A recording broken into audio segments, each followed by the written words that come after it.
To remove the background of an image in PowerPoint is super easy, and this works on both PC and on Mac. You can see I've dropped an image in here. I'm simply going to select on it, and then up the top, I'm going to select on picture format in the ribbon. On the left-hand side of picture format, there is the button of remove background.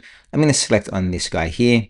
It'll take a second to process, and then PowerPoint will realize where the background is and remove it. It'll highlight it all in purple, letting you know this is the area that will be removed. If you're happy with that, simply select on Keep Changes in the top left-hand corner, and you see our background is removed. I am going to select on the option of Remove Background one more time to show you there are actually a few other options here too. You can choose to discard all changes. You can mark areas to remove, so if you wanted to get rid of more areas, or you could even mark areas to keep if there was a certain section that you wanted to keep. I'm going to choose on mark areas to remove for now, and I'm just going to draw a line under the shadows here of each of the 3 speech bubbles, and you see PowerPoint is starting to remove them. Once they're gone, I'm going to select on Keep Changes, and you see we've now removed the shadows of those 3 speech bubbles.